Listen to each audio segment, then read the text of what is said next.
From Olympic City and the home of Pikes Peak, this is the Automotive ADHD Show. Oh yeah, here we are rocking it for a special edition of the Automotive ADHD Show, heard around the world as a podcast and on the radio in Southern Colorado. My name is Matt West. I am here to talk about cars, but not only am I here to talk about cars today, but so is my guest, and I am really excited to have him on the show. Not only is he a fellow AMC fan, I know that would be great on its own, but he is also making a documentary series about American Motors, and this is going to be super cool. We're going to talk to him. We're also going to get to your car sounds and announce this month's Car Sound of the Month winner. I'm excited to do that in the second half of the show. You got to check that out. But without further ado, my guest is an Emmy award-winning television producer. His work includes the famous Motor Week TV series. He's a contributor to The Drive, and now he is the director of a documentary series about American Motors. His name is Joe Ligo. Joe, welcome to Automotive ADHD. Thank you, Matt. Thanks for having me. Awesome. I am glad to have you because I love talking about American Motors. I am listeners of my show know I'm a fan of American Motors, and it sounds like you are as well. Oh, absolutely. It's there's not gazillions of us out there, but there is a very tight-knit and enthusiastic community of AMC lovers, and I'm proud to be a part of it. And I'm really excited to have you on to talk about it here. Now, before we talk about the series, the documentary series, give me and my listeners a little bit of your backstory. You know, what has led up to you being here now? You're producing a documentary series about perhaps the best car company around. Well, thank you for that flattering introduction. So I am the director-producer of The Last Independent Automaker, which is a documentary series about American Motors that I've been working on with my two business partners, Jim and Patrick, on and off for the last 5 years. You know, that's when we kind of first came up with the idea of this. But at the time, you know, I've worked in the TV industry, and so you know, I'd worked several different TV jobs. I had started as a video editor at the TV show Motor Week. So everybody remembers, you know, John Davis and Pat Goss, the guys at Motor Week. So I was a segment editor for them when I started this project rolling. And from there, I worked on another program at the same public television station. There was another show after Motor Week. I got promoted to producer of Maryland Farm and Harvest, which is a program all about farming, which, of course, I always found a way to make it about machines, right? It's like whenever we would have our meetings to discuss who's doing what stories, I'm like, okay, well, I'll do the tractor story and you can do the cow story. And, of course, it worked out great because the producers I worked with were all so talented and they loved doing animal stories and that kind of thing. And I was like, put me behind the wheel of a combine. Let's get up there. Let's film these things in action. But after that, I left that job at the spring of this year to work full-time on making this documentary a reality. We kind of had a moment, my business partners and I, where we said, you know, this is a great project, but it's not something we can just do on nights and weekends. And so I took the leap to work on it full-time. And then my two partners, Jim and Pat, are still co-producers, and you know they didn't leave their day jobs yet, so they still have to juggle that. But this is my new gig, is working on this documentary, and I've been overwhelmed at the excitement. We put out our trailer this summer in July, and I've been overwhelmed at the excitement people have for the project. You know, people on Facebook and YouTube telling me how excited they are to see it. And of course, folks like you, Matt, who found us on the internet and reached out to us because you share that excitement. It's a great thing. Oh yeah. And you know, and where I found you was I was browsing around for, you know, just content for this show, and I saw a documentary series about AMC. I'm like, I got to talk about that. If no one else does, I have to talk about that. And that's where I found it. And I think it was on an article from the Drive specifically. And I just went into it and I thought this was a fantastic idea. I mean, you know, AMC can be sometimes the forgotten car company. I've met guys who are gearheads and they know nothing about AMC, or maybe they remember them back in the day, but they were never really, you know, first thought in their mind when it came to cars. So that's why, you know, I love a good story about AMC, but I also I love their products. I own an AMC Hornet, and I've got a Jeep that was made during the AMC years, and they're just, to me, it's such a cool car company. Now, talking about cars as well, I remember before when we were talking before the show here, you said you also have an AMC car as well. Yes, so I have an AMC Ambassador, which was probably built around the same time as your Hornet, and it's a big 4-door sedan, vinyl roof, all the kit and caboodle. And if you look on YouTube, I have a channel called Auto Moments, and I have some videos up there of the Ambassador in action. So it's a cool car. I've had it for a couple years now, and it's interesting because it's I think it's close to the biggest car AMC ever made. Because they were known for small cars. They were known for cars like the Hornet and the Ramblers and that kind of thing. So it's a little out of character to be driving a large AMC, but it has a special place in my heart. And of course, this is a really bad cliche, but I kind of see our project as, we are AM's ambassadors for AMC because we're sharing this story of this company with people. And absolutely, I agree completely with what you said. There's a lot of people out there who have maybe heard of American Motors, but they don't really know the story beyond, there was the Gremlin and the Pacer, and that's about where their information ends. So it's exciting to really tell a deep, intricate, detailed story of American Motors. Right. I think most people's introduction to AMC was what's that weird car in Wayne's World, Yes. The number of people who come up to me and, Wayne's World Pacer, Yeah, right, exactly. And no, that's super cool. And so before we go into some more details about the film itself, and maybe you can give me a little bit of backstory, me and my listeners, a little backstory on AMC as a company. Obviously, we don't want to spoil all of it because that's what the documentary series is about, but maybe just a little bit of backstory, a little bit of context into who exactly AMC is. Sure. So the documentary is going to be 3 hours. It's going to be 6 half-hour episodes. So I promise I won't take that long to describe it. But so we pick up right around the end of World War II. And basically, at that point, the American automotive industry was kind of divided into two groups. You had what were called the Big Three, GM, Ford, and Chrysler. And then you had another group called the Independents. And independent meant that they were not part of some giant corporate conglomerate like General Motors, which had, like 5-6 brands and divisions and departments, whatever. So like your independents would be Hudson, Nash, Studebaker, Packard, those sized companies.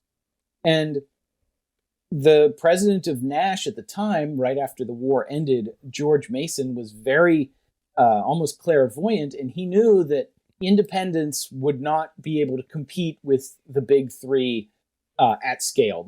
He just knew that, going forward, giant companies, it's going to be the way of the future. We can't compete. We're too small. And so he already, by 1946, 47, he was looking for companies to merge with. And eventually, Hudson and Nash wound up merging together in 1954. And so that is when American Motors was created. The new company was called American Motors Corporation. Okay. And so unlike something like Ford, which, started in, the early 1900s, AMC's founding date is 1954. However, their history goes back to the early 1900s with Nash and with Hudson. Right. And I think a lot of classic car fans might recognize the Nash brand. You had the Nash Rambler as well. Sure. And things like that. So that's interesting that AMC was born sort of that cooperation. Right. So it was born out of a merger. And for a while, they sold Nash and Hudson brands separately. And it wasn't until the mid to late 50s that the new president of the company, George Romney, decided that he was going to get rid of all Nashes and all Hudsons, and they were just going to sell all their cars branded as Ramblers. And he really leaned into this idea of building compact, economical, fuel-efficient cars in the late 50s when everybody else was getting bigger and longer and lower and wider and more powerful every year. He really leaned into this idea of making an economical car for the masses. And because there was no competition from the Big Three, he really kind of, saved American Motors by by making the Rambler a household name and making the idea of a small fuel efficient car popular. And shortly thereafter, you saw the Falcon and the Valiant and the Corvair follow in the Rambler's footsteps. But then Romney, if you recognize the name George Romney, decided to get out of the automotive business and into politics.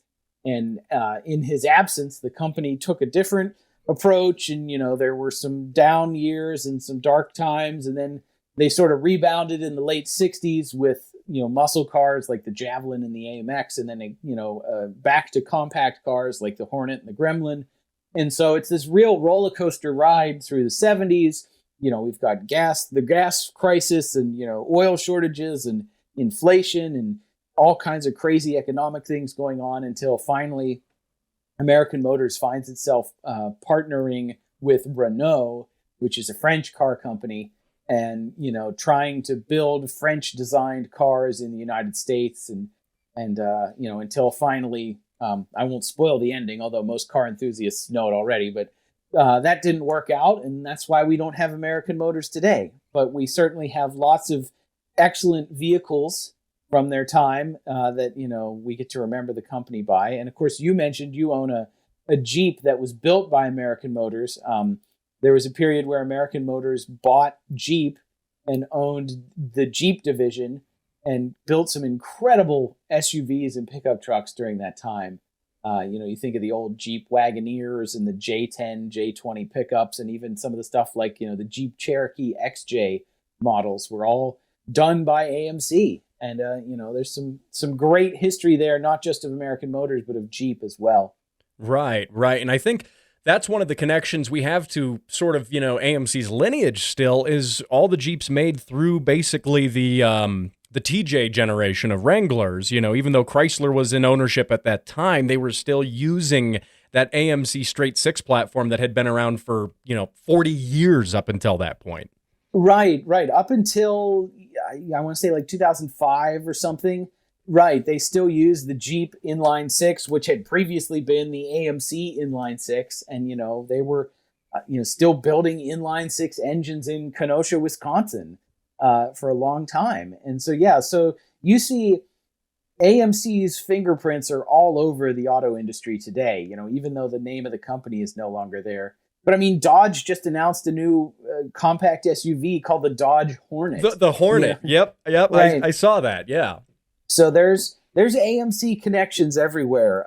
AMC really can be credited for two giant revolutions in American automobiles. The first of which being the compact car revolution of the late 50s, the early 60s with the Rambler, right, and then all the cars that followed. But also the four-wheel drive revolution. I mean, Jeep wasn't the only company that built four-wheel drive vehicles, but they certainly were the best known company that built four-wheel drive vehicles. And so in the 70s, with AMC's purchase of Jeep from Kaiser Corporation in 1969, 1970, AMC turned Jeep from a vehicle that, people who lived back in the woods, hunters and fishermen drove, to a vehicle that everybody wanted and people in the suburbs bought by the thousands. And so, AMC is really responsible for helping create two big revolutions in the American auto industry. Right. And I like to think, too, that not just the, four-wheel drive vehicles or the SUVs, I like to think that AMC is a pioneer of the modern crossover. When you look at the, the AMC, like the Eagles and stuff like that, it's a, practical car that could be had with all-wheel drive. It's not quite a sedan or a wagon, but it's not quite an SUV either, which, and then what do you see with, 90% of cars on the road now are like that.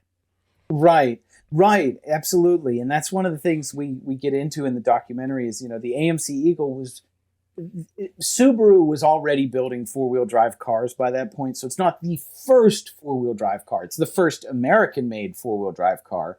But the Eagle really showed an understanding of consumers in that people wanted a vehicle that had four-wheel drive for the safety and security. They weren't buying Eagles so that they could go climb a mountain. They were buying Eagles so that they could get to the grocery store in the snow. And AMC really was the first company to make that click. and it came from Jeep. It came from owning Jeep because, the product planners and stuff at Jeep noticed, wait a minute, we have, suburban families buying Grand Cherokees and Wagoneers and stuff.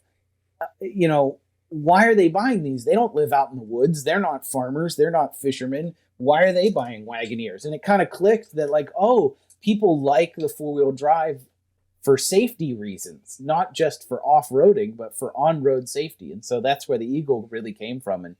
And I think you saw a lot of that philosophy go into the 1984 Cherokee XJ platform as well, is how do we give them four-wheel drive, but also give them better sound insulation, leather seats, comfortable, a comfortable driving experience. Because most people, I guess you said you own an old CJ, right? It's a YJ from the last of the AMC years, but yes. Okay. Yeah. So you own a YJ. So you know that there's a big difference between how a Wrangler or a CJ drives versus, modern SUVs. Oh yeah. Well, and I mean, one of your big revolutions they did with that XJ, not only was it a unibody frame, which was new for them, but also the coil spring suspension. I mean, yeah, you still had solid axles, but coil springs and all of that, I think, helped refine that road experience a little bit. Absolutely. And so that's why there are, I'm not coming into this project with an axe to grind, but there are misconceptions about American Motors. People say, oh, they were just some little struggling company that never amounted to anything, or, oh, well, all their designs were just bought from other car companies, or they just bought all their parts from Ford or from Chevy or whatever. And AMC did a lot of work in-house. And I mean, you look at the work that went into the XJ Cherokee. I mean, that was one of the most revolutionary American vehicles ever built. Oh, yeah. And that shows that AMC had real engineering talent and real design talent. And they weren't just some little podunk company doing everything on a shoestring. I mean, yes, they had way less capital than Ford or GM, but they still managed to turn out some pretty interesting products, that go beyond just the Gremlin and the Pacer. Right. And there's an AMC ad that it's up on YouTube now. It's a super old ad, but they list out all the different things. It was from the mid-70s, talking about the Hornet, the Gremlin, the Ambassador, saying, what's the first American car to have all of this? And they're talking it up, and then they finish that ad with the line, which is, if you had to compete with the rest of these guys, what would you do? And that's exactly, I think, what they had in mind, that, they know they're competing with, they know they're the underdog, but they're taking advantage of every bit of that and pushing with that. Absolutely. Yes, absolutely. And so that's the interesting, but also the heartbreaking thing about this documentary, is that there's moments where it looks like they have it all together and they're building great stuff and sales are good, and they're adding extra shifts at the factory, but then there's always something that gets them, whether it's the gas crisis or Japanese and German cars in the late 70s, early 80s, or sometimes it's their own foolishness. I mean, we have situations where management has nobody to blame but themselves for why certain products don't work out or certain things don't sell. And that's the really interesting thing about this documentary. We've interviewed over 30 different people, from 2 different CEOs all the way down to people who worked in design and engineering and stylists, and we interviewed a woman who worked in fabric and color, which was really interesting, all the way to people who worked in the factory in Kenosha, the guy who's putting on hubcaps, or the lady who's attaching windshield wipers.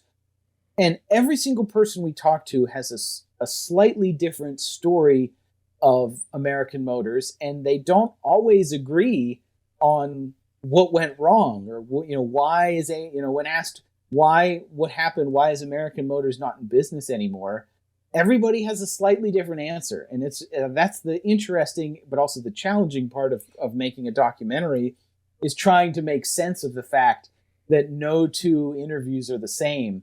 Because I think sometimes in automotive media, that with magazines and TV shows and stuff, we can sometimes get a little bit of a tunnel vision of why car companies go out of business. And then once that becomes the accepted lore, we don't really like to question it. There's certain things the Edsel was a failure. The citation was a failure, or Lee Iacocca invented the Mustang, and then there's all these things that we believe, but when you actually dig down into them, they're a lot more complex. For instance, everybody says the AMC Pacer is the biggest automotive flop of the 70s, but for the first 2 years, they couldn't build enough of them to meet demand. I mean, they had to add an extra shift at the factory. And, people were pre-ordering them and, waiting weeks to get them. And so that doesn't sound like a car that's a failure. But then 2 years later, sales drop by half or whatever. And so there's a lot more going on there than just something that you could squeeze into some, top 10 worst cars list that you see like in a chain email. There's a lot of details there. Right. And again, my guest is Joe Ligo, producer and director of The Last Independent Automaker, a film series, a documentary series about American motors. Now, we're going to go to a quick break, but don't go anywhere. I'll be back with Joe Ligo in just a minute. At the Speed Council, getting things done fast is our priority. We do everything fast, from driving, working, sleeping, and eating. Someone help, he's choking! This is Tim. Hello. And by the time this ad is over, he'll have bicycled across the earth 69 times. Nice. Even if our name sounds unfamiliar, you know our work. F1? Pfft, child's play. The world's first supersonic jet? Yep, that was us. F1. Apollo 11? Also us. The fastest animal in the sea? Hell, we even wrote the Wikipedia article. Fast. And we're so dedicated to speed that we've genetically engineered the world's first hyperspeed speed machine. With this scientific breakthrough, you can download your favorite automotive podcast a whole day early. How's that for fast? Patreon.com/Throttle Warrior. Donate now. Download the show early and receive special perks. This message approved by the Speed Council and the Church of Fast Things.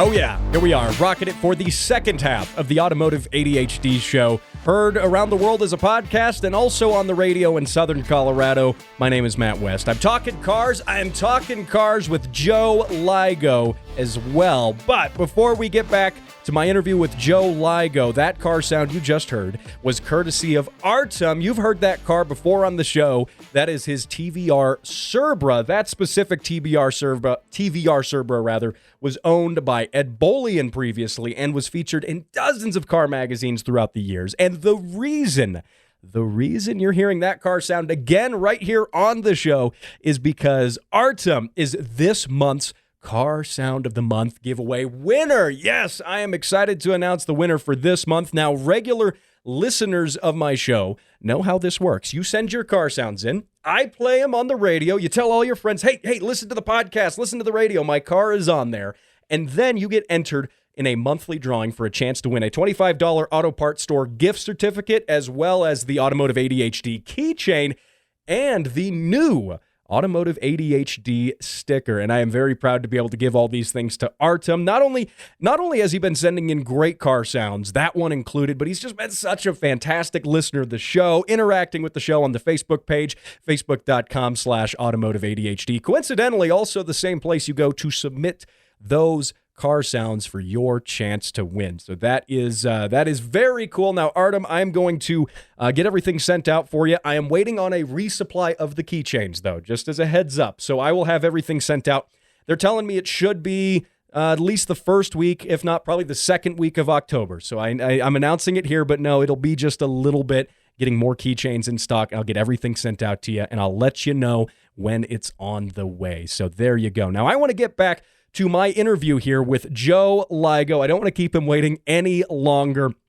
He, of course, is an Emmy award-winning producer. He is the director of The Last Independent Automaker, and he is here on the show to talk about that. Of course, you can also find him on Twitter as well, at Joe Ligo. The website for the movie is the American Motors Movie and rather that is just AmericanMotorsMovie.com with no the in front of it. But regardless, Joe Ligo, Joe, so you were talking about how it's kind of challenging to piece this together with all these different stories and things like that. You know, what about finding information about AMC itself? You're making a documentary series, you're doing research and you're doing things. How is it finding information and finding those stories with a company that's not around anymore and hasn't been around anymore for however many decades now? Sure. American Motors, ceased to exist as an independent company in 1987. So it's been over 30 years. I am extremely lucky that I am, standing on the shoulders of giants, particularly my business partner and co-producer, Patrick Foster. He has devoted the last 30 years of his life to writing about cars. He's written, 3 or 4 different books about American Motors. He's written over 34 books about cars in general. I mean, he's done everything: Studebaker, International Harvester, Nash, Hudson, all kinds of great car books. And he has probably the world's largest collection of AMC documentation. I think he told me once he has over 10,000 photos related to American Motors. So press releases, brochures, factory photos, stockholder biographies and headshots of the presidents and the board of directors and all that stuff. So Pat is really the one who made this whole project possible. I contacted him I think it was in like 2015. I went up to him at a car show and I said, Pat, hi, I'd met him before and I had interviewed him for a documentary I did just on the AMC Pacer. So that's available on YouTube. A small plug for that. If you want to watch the unfortunate history of the AMC Pacer, that's on YouTube. But I'd interviewed Pat for that. And so I went up to him in a car show a few years later and I said, Pat, after doing this Pacer documentary, I think I want to do a documentary on all of AMC. Do you want to be a part of it? And he took a little convincing because he's like, well, I've got a lot of books I'm writing right now. I'm busy. Things are, but I convinced him and he got on board and, we were off to the races. So, but I owe so much to Pat, his collection of AMC stuff. And I mean, he interviewed so many people who worked at American Motors who unfortunately now have passed away. I mean, he interviewed George Romney. He interviewed all kinds of different CEOs and, people, the head of marketing and the head of manufacturing and the head of this and that. So, I mean, his knowledge is, to call it encyclopedic would be an understatement. I imagine, so you're going into a documentary and you've got a guy like that who has just a wealth of knowledge, and I'm sure that has to at least help a little bit, when you're going into the film here. And so now you said he interviewed a lot of people on the ground. You also mentioned the Romney name there as well, and that is connected to the current Mitt Romney now, if I'm correct. Yes. So Mitt Romney is the son of George Romney. George Romney was president of American Motors from 1954 until early 1962. And Mitt was around at the time and actually used to go to work with his dad and would go to car shows and auto shows and drive. They all drove Ramblers and that kind of thing. So we were lucky enough that Pat knew George Romney in his later years before George passed away and had become acquainted with Mitt through his father. And so Pat, from time to time, I guess would email Mitt Romney things about the cars, or Pat had just finished a biography of George Romney that was published in 2018, 2019. And so Pat, through his incredible connections, called in a favor and was able to get us an interview with Senator Mitt Romney while he was in Washington, D.C. So we drove down to Washington, coordinated it all with his office, set up all of our camera equipment. He was escorted in, talked to us for 35 minutes, and then was escorted out to go to a briefing on some, top secret something in Congress. So wow. It was quite we didn't even have time for a photo. I just barely had time for him to sign his release form. But Senator Romney was really great. We did not talk about anything political. I said, we're not talking about any politics. We're just going to talk about cars. Awesome. I think he really appreciated that. I think because these days it's all politics all the time. So being able to talk to him about his dad and listen to his memories of his father, and being 12 years old, going to work with your dad, getting to see the new cars down in the design studio before the public, they're announced to the public, and getting to see all that and talk to all those people was a really formative thing for him. I think Senator Romney was great. He really holds his father in high regard, and so it was great to hear him share those memories. And he has a pretty good memory of stuff that happened too. He could remember different cars and different people and different dates and years that things happened. And so, when you're talking about stuff that happened in, 1957, 58, that's a good memory there to remember that stuff. Oh yeah. And so that's, and seeing all the work that goes into, planning everything and doing all your research. That's one thing I love about, with documentary series like this. You have, and it can be lost sometimes when you're just a viewer and you're clicking around on, maybe you're catching it on TV, or maybe you're catching it on, a streaming platform. Oh, I'll just watch this documentary. You watch it and, oh, that was cool. But like the amount of work and the amount of logistics that have gone into your production of this. I mean, you were saying you've been working on this project for about 5 years, over 5 years now. Yeah, so up until this spring, it was just a part-time nights and weekend kind of project. But now we're really kind of going full speed ahead. We've signed an agreement with Maryland Public Television, who also, that's where I worked when I produced made videos for Motor Week, and when I worked at Maryland Farm and Harvest. Maryland Public Television was interested enough to help us develop this idea and, help us, once the project is completed, distribute it on public television stations around the country, so it'll be available on TV and streaming once it's all done. Unfortunately, we still have a lot of fundraising to do on our own. PBS isn't known for making people into millionaires. So right, and and that's one of those things you think about too. You've gone from part-time working on it to full-time working on it now. And that makes it your full-time job. And that's one of those tough things I think that people, don't realize, is that when you're in the business of making films and doing whatever, you got it. That's your job. You're not doing other work at the same time. So that said, where can people support this? You said you have a fundraiser up. How can people support this film and help make this come to reality? Yes, absolutely. So we have a website. If you go to AmericanMotorsMovie.com, that's our website. And I know technically, like you said earlier, it's not a movie, it's a series, but American Motors Movie just rolls off the tongue better than American Motors Series. But if you go to AmericanMotorsMovie.com, that's the official website for the last independent automaker. You can read about us. There's staff bios there for me, for Jim, and for Pat. And there's also, you can watch the trailer there for the series. It's there as well. And then there's a link to, we started a GoFundMe campaign. We've already raised, I was blown away. We launched our GoFundMe in July. We have already raised $11,000 from people who were so excited to see this project happen. I mean, I'm blown away by the generosity of people who worked at AMC and can't wait to see it, or people who, like me, are younger folks who can't even remember when you could go buy a new AMC car, but they care enough that they want to see this, happen. So wow. We've been really blessed by people's excitement.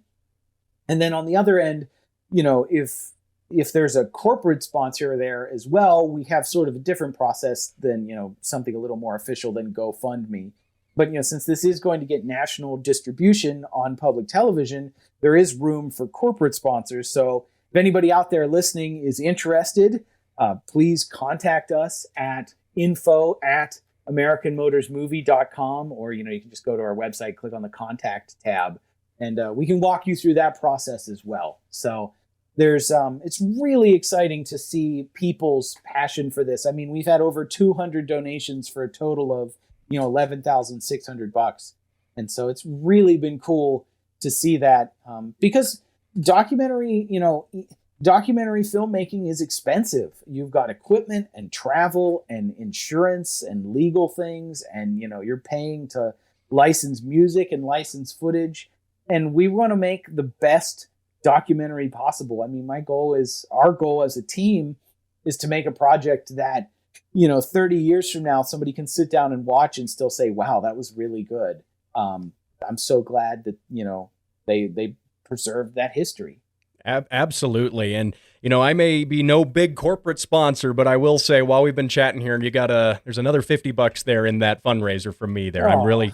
I'm really happy to support that. I love the film that you're doing, or the whole series rather. I think it's super cool. I think, what you're doing is fantastic. I think the story of AMC is also fantastic. And it's a story that, a lot of people don't know. And it's cool sharing that, any car enthusiast, I think, whether or not you're into muscle cars or the JDM modern stuff, I think anyone can appreciate the sort of work and that people connection that goes into a car company. You talk Absolutely. about having the folks there on the, manufacturing facility floor, the lady putting the wiper blades on. I mean, the people like that, we see car companies as these big conglomerates, but they are made of people like that, working every day, making things happen. Absolutely. And that's the biggest thing that has been life-changing for me doing this is how great it has been to talk to people who were actually there. And that's why it's so important that we do this project, because, these people won't be around forever. One of the guys we interviewed started at the company in 1959, was his first day of work. I mean, he basically lived the entire history of AMC with front row seats. And yeah, I've been blown away talking to the people who are actually there, the CEOs, the designers, the stylists, the engineers, even down to all the way down the chain of command. Everybody has a story. And, we talked to some of the guys who are managers at the factory or supervisors at the plant. And, they talked about stuff that you would never think about. The one guy said, I had to put lift gates on pacers for 8 hours a day with, a 20-minute lunch break and, a 15-minute smoke break. And that's it. He's like, and I had to lift up these 200-pound lift gates all day. And I just thought, wow, people have no idea what it used to take to build cars. I mean, there were no robots. There were, they had air tools. And that was it. Wow. No air conditioning, no robots. You got, a compressed air wrench and a set of gloves, and that was it. Now go build a car. Right. And so it's so great to hear these stories, and it's great to hear these people talk about how working at American Motors changed their life. I mean, we talked to one guy who started in 1949. He and his two brothers were all hired on the same day. They were refugees from Poland after World War II. They came to the United States. They had, no family, didn't know anybody. Half of them couldn't speak English. And they got jobs working at Mr. Nash's factory, which later became American Motors. But the guy said, because I took this job at AMC, I was able to get married and buy a house and start a family and get promoted. And, by the time he retired, he was, quality control inspector and had kids and grandkids and had built a life for himself. I mean, it shows that the story of American Motors isn't just about what years the Javelin had this V8 in it and what years you could get the AMX and, what years they built the Gremlin. It's really a story about people. And this car company had an incredible effect on thousands of people's lives. It is incredible. And that's one thing that I think, again, you look at cars like, oh, that's cool. They had this pinstripe on between this year and this year, but no, people made that. They made that by hand. Those are people's lives, people's families, people's dedication to making that, which is just next level to me. That is so cool. Well, I'm so glad that you share my enthusiasm. I have been over and over again, just humbled at how much I have to learn and how much I have learned from these great folks. I mean, so many people we interview are just absolutely wonderful to us to talk to. They love sharing their stories, their memories, and I hope we can convey all that in this documentary. Because our goal is to produce a documentary that you don't have to be an AMC nut or you don't have to be even a car person to enjoy. I think, these are stories about our fellow Americans, and I think that can appeal to anybody, anytime. Not just car nuts like you and me. Absolutely. And again, the website is AmericanMotorsMovie.com. His name is Joe Ligo. And Joe, I have one more question for you, maybe before we wrap up. It might be kind of an oddball question, but I was just sitting here thinking of this, is what do you think if AMC were around today and they had to compete with Ford, Chrysler and Chevy, General Motors today, how do you think that would be different in today's climate? Ooh, that's a tough one. I think AMC could have had several different forks in the road that went differently. I think if they would have kept the Rambler and the small car game, I think they could have very easily become sort of like the American import fighter brand. And, through the gas crisis in the 80s and all that, they can make their name for themselves as like an economy-minded brand and, really kind of carve out a niche for that. So they could be small cars, fuel efficient. Who knows? Maybe they would have gotten into hybrids way earlier than everyone else. They would have been like the American Toyota or whatever. I don't know. Wow. But then also Jeep, especially, there was a lot of talk in the 70s of AMC actually getting out of the car business and just focusing on trucks and SUVs. And they were 40 years ahead in that mindset. Literally, what was it? 5 years ago, Fiat Chrysler said, we're not going to sell any more cars. And then, 2 years after that, Ford said, we're not going to sell any more cars. And so here was AMC way back in the 70s. There was internal debate saying, well, what if we just sell SUVs and trucks and we stop doing these cars? Wow. So I could see maybe American Motors as a brand wouldn't have survived, but, you still would have had AMC Jeep. Jeep could have totally survived on its own, I think, because their products are always in demand. People love them. Right. And in Jeep under its current, ownership, nowadays too are massive. They are just selling, left and right still, even with, Ford coming along and competing, we got to make the Bronco again to compete with that.